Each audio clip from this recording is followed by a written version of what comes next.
السلام عليكم، كي راكم غالياتي؟ اليوم جبت لكم تكملة الفيديو الماضي، يعني الجزء الثاني لأصحاب المشاريع.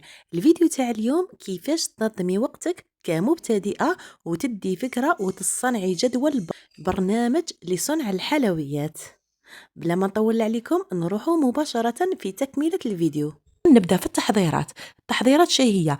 مثلا نهار 16 من رمضان نصنع عجينة السكر، نطحن الكاوكاو وكل نوع نكتب فيه وزن والنوع اللي نخدم به، نديرهم في علب تاع بلاستيك. مثلا البقلاوه عندي 100 حبه، نطحن 2 كيلوغرام ونكتب 2 كيلوغرام كاوكاو نتاع بقلاوه للسنيوه 60 على 40، والسنيوه الزوجه تاني ديري لها كيما هكا، والعرايش تان كل وحده تاع كاوكاو نطحن ونكتب اسمها وحسابها. فهمتوني؟ كي نحمص الكاوكاو ونطحن نرجع للعسل، نخدم الكمية اللي خصني، كل كمية نكتب اسمها ووزنها. مثلا البقلاوة نحتاج فيها 4 كيلو، نكتب هذه 4 كيلو تاع سنيوة واحدة للبقلاوة، و4 كيلو الزوجة للسنيوة الزوجة، و2 كيلو للمقروض. ولا يعني انتيا تكتبي، انتيا كي عارفة كيف تتصرفي كل حاجة وكتبي لها، لا خاطر يولي عليك ضغط كبير وتنساي غير الورقة اللي تفكرك. وكاش عفسه تتحمص مثلا جلجلان ولا ديكور هذاك الروايل تاع البقلاوه ولا تاع المقروط، تاني ديري له العسل والغلوكوز وحطيه في ماعون ولا في علبه وخليه، حطيه بجهه. وكاش حبات تاع نوازات تاني للتزيين، قسمي الحبه على 2 وحطيها تاني بجهه. هادو الامور كاع تتهني منهم وهما اللي يغبنوك في التالي ويشدوا لك اليد، يعني من بعد تولي كل شيء سهل. هادي نهار الاول من الصباح لليل مع الفطور، يعني تكوني لازم غير سلك فطورك وحريرتك وتكون واجده، يعني راه بالخف يفوت وقتك. هذا ما ديري من غدوة يوم 17 رمضان ابداي في التحضيرات المسبقة الأخرى. مثلا أنا عن نفسي نبدأ نصنع طوفيا كراميل ولا نسلي كراميل وكريمة الزبدة.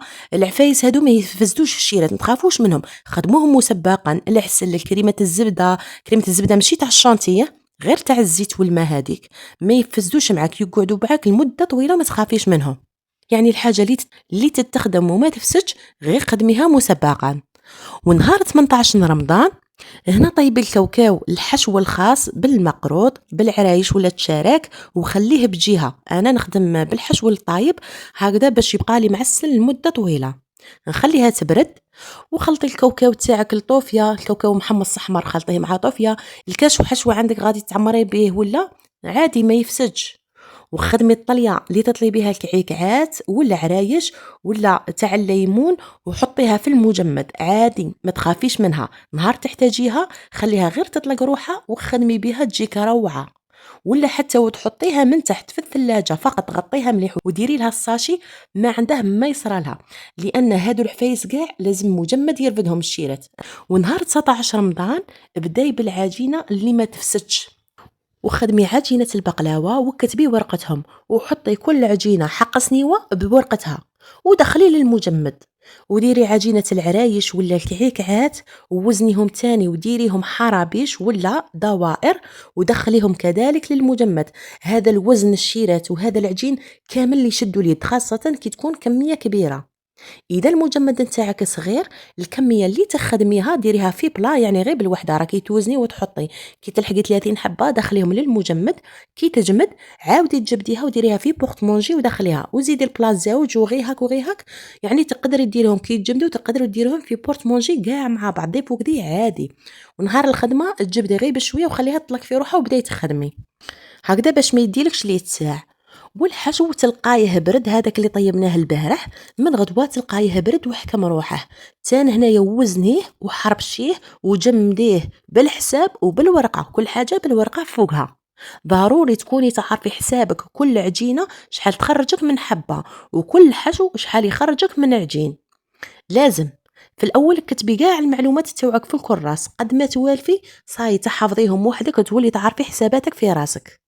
يعني غير هادو برك راهم يحكموا معاك نهار كامل مع رمضان والطياب سلك والعبادة أكيد ما ننساوهاش تكملي هذا النهار. ونهار 20 من رمضان هنا تكملي شا ما كملتيش من قبل ولا كملتي معليش هيئي روحك ارتاحي باه غدوه ان شاء الله تبداي. اذا عندك بريستيج عمري في هذاك النهار الشوكولا ما تغبنش بزاف، عمري لي مول تاع السيليكون بالشوكولا كاع وخدمي كاع الشوكولا بريستيج غير الشيكولا فارغه وحطيها تاني في سنيوه في الصالون وغطيهم بالساشي ما يصرالهم والو. هنا هاكي كملتي نهار 20 من رمضان. إذا نهار 21 من رمضان تبداي. أنا مثلا عن نفسي نبدأ نصنع الصابلي هو الأول، نبدأ بكل حاجة سموها الساك الطيب للطيب، مثلا صابلي شوكولا، صابلي أبيض، سيجار، تغتولة النيسلي، وهليلات نتاع نص شوكولا نص كاوكاو، مهم العفايس هادو الساك. المهم أي قاطو ساك كامل خدمته في نهار تجيك حوالي 200 حبة 200 حبة. تديلك كيلو نتاع زبدة ولا كيلو ونص للنوع، يعني خدمي وطيبي تمتم. كملي كاع الساك كل الانواع. السيجار انا هادو من الشيرات فيديو قديم هذا شديت غير حبات برك لخاطر السيجار يشد شويه اليد. المهم نهارك تكمليه تما غير في الطياب تاع لي كاطو ساك. وهنايا ما تتقيديش بالعجينة السحرية، هي صح نفس العجينة بصح الكمية الهائلة ما تخليكش تخدمي عجينة واحدة وتقسميها. العجينة السحرية هذيك اللي تكون للدار وعندها كمية صغيرة، تما تخدم عجينة واحدة وتقسمها على 5 ولا 7 أذواق وتخرج منهم. بصح انتيا مادابيك هذيك العجينة اللي تخرج لك 60 حبة ديري منها مثلا باطا تاع زبدة تاع 500 غرام تخرج لك 70 حبة، انتي ديري باطا ونص باش تلحقي 100 حبة غير من هذاك النوع الواحد تاع الليمون ولا تاع شوكولا ولا نتاع صابلي. تقدريش عجينه واحده وتقسميها، لا انت خاصك 100 حبه 750 غرام تخرجك في 100 حبه. ودائما ديري بالزياده وما تخافيش سواء يقعد ليك ولا تجيك كاش زبونه على التالي وتقول لك خصني. ودائما ديري حساب تاع كاش كاطو يتكسر لك ولا ينحرق لك، المهم دائما زيدي. المهم كي نكمل كاطو ساك اذا كاين اللي تساعدك انتيا خدمي وطيبي وهي تلصق، واذا ما كانش معليش في الليل لصقي، واذا ما قدرتيش معليش خليها من غدوه ماهيش حاجه اللي تعب التلصاق. في الليل انتيا رقدي مليح رقدي بكري، ومن غدوه ان شاء الله في السحور كي تصحري اقعدي تلصقي فيهم وتعمري في لي كاطو تاعك اللي خدمتيه الامس سواء بالمربى ولا بالكريمه وكراميل. لصقي ما يصرى له والو عادي راه برد الحال. واللي تتعمر عمري كيما السيجار ولا تاع النيسلي تكوني ديجا موجده الحشو هذاك تاع الكاوكاو والطوفيا، ولا تكوني موجده النيسلي هادو كاع راكي وجدتيهم من قبل غير تعمري فقط. وهنا راه الحق عليك الصباح تكوني خفيفه شويه. هنا رانا في النهار تاع 22، هنا بداي بالعرايش الكعكعات ولا تشارك مسكر، المهم اي عفسه اللي اخترتيها خدمي 100 حبه 100 حبه تسمى 200 حبه مش راح تشدك بزاف. 200 حبه تخدمي وطيبي ونوع واحد عادي مع الطياب هذيك هي تدي لك نهار كامل. وكي طيبيهم خليهم يبردوا ودخليهم للصالون وغطيهم بالساشي، غطيهم مليح ما تخليش الهواء يضربهم باه يبقاو لك طرايا. والحشو دائما قلت لكم انا نخدم بالمعسل اللي يطيب يخليهم طرايا لمده طويله وما خافش عليهم. اذا ونهار 23 هنايا السنيوات صاي ما عندك ما ديري بهم، طيبتي كل شيء العرايش قاطو ساك تما اي حاجه طيب في سنيوه راكي كملتي معها ما تزيديش تحتاجي السنيوات. هنا نرجعوا للبقلاوه. البقلاوه في الليل تجبدي العجينه تاعك خليها تطلق روحها من المجمد، والصباح بداي تخدمي كل شيء واجد. العجينه راهي واجده، الكاوكاو راكي طاحناته واجد، والحسل راه واجد، يبقى غير التزيين. البقلاوه اكسبريس راح نشارككم سنيوه صغيره والكبيره اذا قدرني ربي. البقلاوه تكمليها في نص نهار يعني من السحور ل 12، اذا كنتي ثقيله تكمليها ل 12. هذه الا كنتي ثقيله وما كيش خفيفه طيبيها وعسليها وخليها كيما راهي في سنيواتها ما تخربيش فيها حتى الليله قبل التوزيع عاد تما خمي فيها. هذه قلنا حتى ل 12 تاع النهار، ومن 12 غادي ابداي في المقروط سواء نتاع الكوشه ولا المقله. الحشو الكاوكاو يكون موزون من التحضيرات المسبقه مع تاع العرايش، واذا كانت تمر معليش خدمه تم خفيفه واعطي كاش واحد يوزن لك تما هما يوزنوا ويكوروا وانت يا عمري المقروض نتاعك. والعسل تاني يكون واجد تسمع عليك غير السميد اللي خدمه تم. ومن بعدها طيبيه وعسليه كي تعسليه خليه في السنيوه نتاعه بيه بالعسل كيما البقلاوه حتى الوقت التوزيع بليله من قبل. هادو هما نخليهم التوالى على خاطر يحكموا لي السنيوات. راكي خدمتي مقروط والبقلاوه صاي راه طاح عليك الليل مع الفطور مع ماعين هاكي عارفه تدوار. هنا صاي رقدي بكري والسحور بعد الصلاة وتقراي آيات تاوعك أكيد بلا ما نهضروا عليهم. هذه بالنسبة لي ماهيش موالفة. أنا دائما نختم في 15 يوم الأولى لأني دايرة حسابي للعمل ما نقعدش فيه 15 يوم الأخيرة. ونهار 24 هنا نرجع للطلية والتزيين. نبدا بالشوكولا، ندير اللي عندهم كاع الشوكولا نطليها، يعني ما تشدش من وقت السحور حتى ل 12 تكوني مكملتهم الطليه غير دوبي وطلي. وغسلي هذوك الشبكات نتاوعك، هذيك هي تولي وجويه 12 لوحده هكذاك. لتما نعاود نرجع للطليه نتاع الكعكعات ولا العرايش. اذا كانت تسكر لا خليه حتى الليله قبل التوزيع ولا ليلتين قبل التوزيع ماشي دروك. والطليه تكوني موجدتها ومهنيه، يعني غير تجبديها تطلق روحها وتبداي تطلي. ونهار 25 الشوكولا تلقايها نشفت، هنا بداي تزيني فيها بالتزيين اللي طلباته الزبونه. والطليه تاني تلقاها نشفت، نحي منها هذاك الزائد اللي يجي لاصق من تحت ولا غير من الشباك وهكا وتجبديها باش تفينيها. وديري الناكخي والتزيين بالورده ولا باي عفسه اللي تكوني موجدتها مسبقا، تما راكي موجده روحك ماشي حتى لهذيك الدقيقه باه تخمي في التزيين.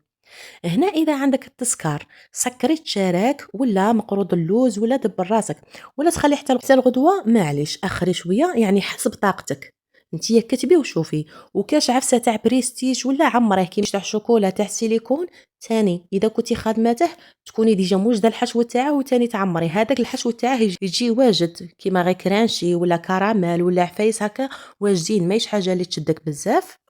هذا بالنسبة لنهار تاع 25. إذا هنايا نجو لنهار تاع 26. في نهار تاع 26 تكوني كملتي كل شيء، يعني الطياب صاي تهنيتي منه والتزيين تاني تهنيتي. هنا بداي تعمري في لي كيسات، قطعي البقلاوة وزينيها وعمريها في الدونتيل تاع العسل ولي كيسات. والمقروط تاني سخني سنيوة تاعك تلقايها جامدة في العسل هذاك من البرد، حطيها فوق النار حاجة خفيفة وعمريها تاني في لي كيسات. وكل الحلويات عمريها في لي كيسات، راح تديكم نهار كامل ما تستهونوش وما تقوليش هذه كاع شي هي غير ندير في لي كيسات برك، راح يدولك الوقت. اللي عندها المعاونه بالك شويه ما تحسش بصح وحده وحدها راح تجيب لك نهار كامل. وكاين بعض الحلواجيات يجيبوا بنات يخدموهم معاهم. واذا قدرتي في الليل ابداي تجيبي ورقتك وكل وحده عمري لها باطتها وكتبي اسمها مع رقم الهاتف ولصقيه فيها باه تعقلي عليها، لازم لخاطر راح تتخلطي وتتوضري من التعب والضغط اللي فات عليك. هذه بالنسبة لنهار 26. إذا ونهار 27 ليفريها لما ليها يجو يدوها ولا انتي توصليها، هذه هي. وإذا ما قامكش الوقت معليش يبقى لك نهار تاع 28 ونهار تاع 29 في يديك للتوصيل ولا باش يجو يدوها. بصح الميناج مش راح تسلكي معاه. هذه هي، نتمنى فتكم ولو القليل. هي باينه ما ديروش كيما انا لانه كل وحده وطاقتها وكل وحده والخفه تاع يديها وكل وحده وكميه الحلويات ولا البوكس اللي رايحه تحكمهم. انا عطيتكم فكره وانتي طبقي حسب الظروف تاعك وانواع الحلويات تاعك اللي تمشي عندك. المهم ديري برنامج، رسمي جدول، ننصحك بالجدول وكتبي فيه كل نهار اش ديري فيه قدر الطاقه نتاعك. ما تخدميش غير هكذا وصاي عشوائي لا. والتحضيرات المسبقه راهي تنفعك بزاف بزاف. ننصحك ديري التحضيرات المسبقه تتهناي منهم تنقص عليك التعب من بعد. كاين متابعه قالت لي انا تشارك ندير فيه نهار كامل نخدم 50 حبه. شوفي حبيبتي البدايه دائما تجي شويه صعيبه تتخلبطي لانك ماكيش موالفه ويديك تولي تصفق وتحكمك القلقه. بصح غير توالفي تخدميه صاي تولي في ساعتين تقيسيه لهيها. راني نقول لك نظمي وقتك، يعني تجيك كوموند تاع تشارك انتيا في الليل خدمي الحشو ووزنيه وحربشيه وخدمي العجين تاني وزنيه وحربشيه. هادو كاع يشدوا اليد هما اللي يدوا لك الوقت. والصباح تنوضي تصيبي كل شيء واجد، معلك غير تشكلي وطيبي مابا واحد الساعتين تكوني مكملتهم ويبقى لك التسكار حتى مع العشيه ولا كي يبرد انت تروحي تخدمي حاجه واحده اخرى ما تقارعيش غير فيه. العشيه كي يبرد ولا في الليل تروحي تسكريه. هذه هي، يعني وكي تولي تسكري خدمي في كسع كبار، يعني سكري فيهم في ضربه سكري واحد 12 حتى ل 15 حبه. هذا ما كان يعني ماهيش حاجة صعيبة، غير توالفي وتنظمي وقتك صاي.